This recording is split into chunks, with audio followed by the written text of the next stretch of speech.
अगर आपको कभी संगम आने का मौका प्राप्त हो तो ये गलती भूलकर ही मत करना। तो जैसा कि आप जानते हैं कि हमारे बड़े भाई आए हुए हमसे मिलने, तो बिना घूमे तो जाने वाले नहीं, इसलिए शाम को हम बैग उठाते हैं और नहाने का निकल पड़ते हैं। लेकिन प्रयागराज में जो पहली बार आता है उसकी तीव्र इच्छा होती है कि हम संगम और मंदिर के दर्शन करें।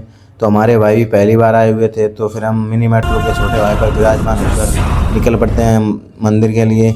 मंदिर में प्रवेश करने के बाद हम सबसे पहले आरती लेते हैं, और ऐसा कहा जाता है कि यहाँ की खुदाई अकबर ने की थी, उसे ये मूर्ति प्राप्त हुई थी।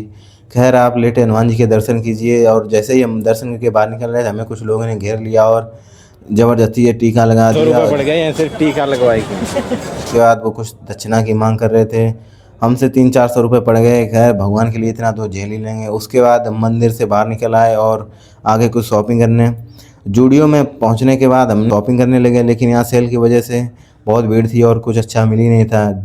फिर हम आगे दूसरे मॉल में, वहाँ आकर हमने कुछ 1-2 शर्ट देखी और कुछ कपड़े लेने के बाद हमने उसकी करा दी बिलिंग कराने के बाद अब पेट भी कहने लगा हमारे अंदर भी कुछ डाल दो। तो फिर क्या, हम बढ़िया से रेस्टोरेंट में आ गए और हमारा स्वागत खाली प्लेट ने किया। अब प्लेट खाती हो तो भर भी गई, और फिर क्या, हमारा पेट भी भर गया, लेकिन एक चीज़ खाली हो गई थी, वो है हमारी जेब। खैर, फिर हम खाना खाने के बाद इस रेस्टोरेंट से बाहर आ गए और निकल गए रूम के लिए। आज के लिए बस इतना ही। To be continue.